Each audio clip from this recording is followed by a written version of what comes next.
எது சரி எது தவறு, எதை நம்ம பேசணும் அப்படின்ற ஒரு சமூக பொறுப்பிலிருந்து தான் நம்ம ஒரு கதையை வந்து நம்ம தேர்ந்தெடுக்கிறோம். அந்த வகையில் தான் நான் குண்டு தேர்ந்தெடுத்தேன். குண்டும் யாருக்குமே புரியல.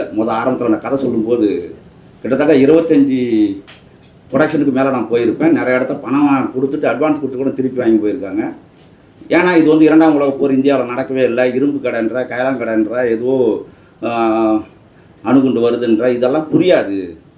ஆனால் நான் வந்து தொடர்ந்து மக்கள் வந்து நம்மை விட எழுதுறவர்களை விட ரொம்ப அறிவு சார்ந்து தீவிரமாக இயங்குறாங்க. அவங்க நம்மளை வந்து கண்காணிச்சுட்டே இருக்கிறாங்க. நான் மக்கள் மீது நான் நம்பிக்கை வச்சுருந்தேன். அந்த வகையில் தான் வந்து குண்டு வந்து எடுக்கப்பட்டது. குண்டு வந்து மிகப்பெரிய வெற்றியும் பெரிய பாராட்டும் எனக்கு பெற்று கொடுத்தது. அதுக்கு அடுத்ததாக நம்ம வந்து என்ன கதை எடுக்கிறோம் அப்படிங்கும்போது, ஏன்னா சினிமா மொழியே கூட முதல்ல எடுக்கப்பட்டது ஒரே ஒரு ஷாட்டு தான், அந்த ரயில் வரும். அதுக்கு பிறகு நம்ம வந்து மக்கள்கிட்ட போய் ஊர் ஊராக போயிட்டு நம்ம க்ளோஸ் அப் ஷாட்னா என்ன, ஹெலிகாம் ஷாட்னா என்ன அப்படின்னு படம் பார்க்குறவங்ககிட்ட யாரும் விலக்கியெல்லாம் சொல்லியெல்லாம் அவங்க படம் பார்க்க வைக்கல. நீ அவங்களுடைய பார்வையில் இருக்கிற அந்த விஷயங்களை நம்ம எடுக்கும்போது அவங்க ஈஸியாக புரிஞ்சுக்கினாங்கல்ல.